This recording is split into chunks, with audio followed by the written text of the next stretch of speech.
Sometimes you gotta go where the fish is. Okay, it's Wednesday, and you know, it's crazy busy day, and a girl's got a vlog where a girl's got a vlog. That's all there's to it. First, let me say thank you for all the birthday wishes yesterday. Oh my goodness, so many friends said happy birthday to me on Facebook and in the YouTube channel here.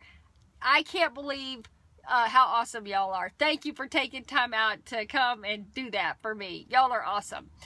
I'm not through celebrating though. Yesterday was just the beginning. Around my house, the McKeevers, we like to celebrate our birthdays like all week long. And yesterday, I had to share my birthday with Maggie. I mean, I had to, because all her friends just happened to be free on Tuesday, my birthday, to do stuff. So we ended up celebrating Maggie's birthday the second half of the day, but we celebrated my birthday for the first half of the day. So let me show you what I nibbled on all day long for my 47th birthday.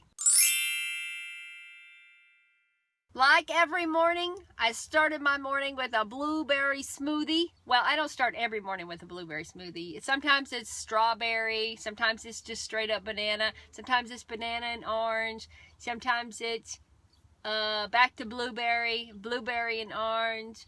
That's it. Those are the common. We just kind of keep going around and around with those. Sometimes there's spinach, sometimes there's not spinach. But every morning starts with a breakfast smoothie. A big breakfast smoothie.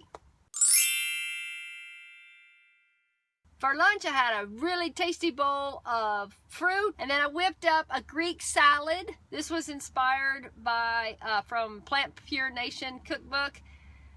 There was instructions in there on how to marinate onions, and I went ahead and made up my own tofu feta, which was really just lemon juice, red wine vinegar, a teaspoon of Italian seasoning, a little bit of salt, a little bit of pepper, and then I just marinated that in the refrigerator. I put that together in the morning, and I put the onions together in the morning.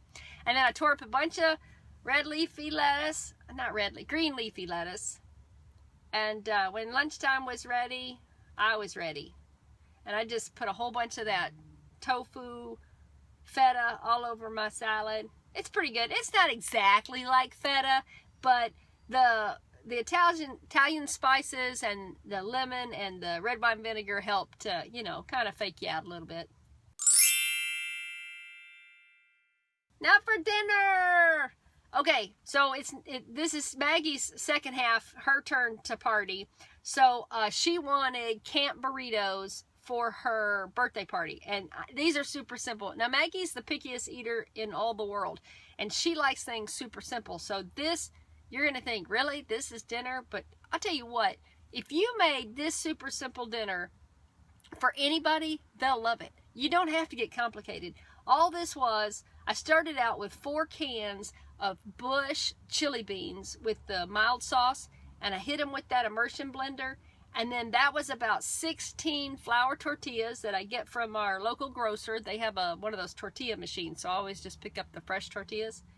And I just sloppily fill up a tortilla and lay it in that casserole dish. And you'll see I am going to cram 16 tortillas into this dish, because I have to feed 5 tween girls, 1 teenage boy, 1 husband, and 1 hot 47-year-old babe. Okay, so that was like the first layer, and I said, okay, I'm gonna put on a little bean sauce there in the middle, keep everything from getting too dry. And I started to run out of beans. I said, okay, 4 cans of beans is not enough, so I had to get another can of beans and run it through the immersion blender. I've been making these burritos forever. Since like the first time I had them, I was pregnant with Max. So that was 15 years ago. And my family never gets tired of this. And you see, it's just 2 ingredients. I mean, sometimes I can get jiggy with it and add some bell pepper or add some onion or something like that. But I'll tell you, my family doesn't care. They just like the beans and the tortillas together. And every one of those girls last night loved just this. They did not care about the salad that I put on the side or anything like that. They were totally happy with this simple chili bean enchiladas. We call it Campo burritos. It's a long story, and I'm going to spare you because it's not sexy. It's not funny. Not even a funny story.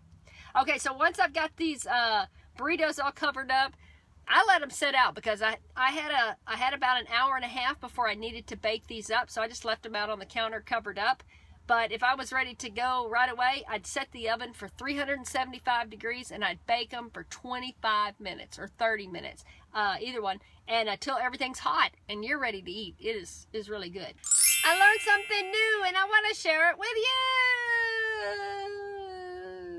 Okay, I was watching YouTube with my kids the other day, and I saw this on some channel, and I'll post the link to that original video when I remember what it is. But anyways, it was really cool. I learned how to cut a pineapple up in a cool way to impress Maggie's tween friends. And I thought, you know what, you need to know how to do this in case you haven't seen the video either. So, okay, so you take a big old pineapple and you cut it in half, and then you take one half and you cut it in half again.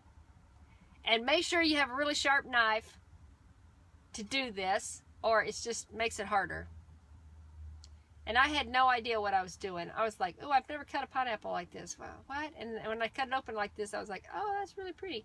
Okay, now you're going to take the knife and you're really filleting the pineapple. You know what I'm saying? So it's not, to get started, you kind of have to find that tender part of the pineapple at the bottom, and then just push the knife through between the skin and the flesh. There's a tender point there, and you can find it with the knife, and then just push right across, and then you cut across, see there, like I'm doing, and it makes these cute little triangles. It's really cool. There's Pancho. Hey, Pancho, he wants a chew stick. Pancho's like, Max, give me a chew stick. And then you just push the little triangles. Look at there. Either which, and ta-da! La la la la la. I'm so fancy. Don't you know? I'm learning how to cut pineapple, and I'm sharing it with you. I'm so fancy. I wish I knew the words to the song, but I don't.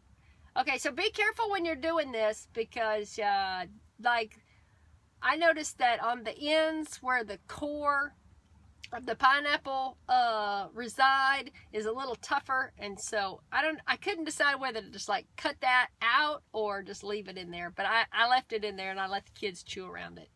There you go, look, it was so pretty and everybody was impressed. The kids couldn't wait. This wasn't even party time and the kids were already like digging into it. So when you do this, like save back half of your pineapple and for the party, and then the other half you can let everybody nibble on while we wait for the party. That's how we do. Thank you for watching. There you go. That's what I ate all day on my 47th birthday. Thank you again for all the birthday wishes. I love you. Bye.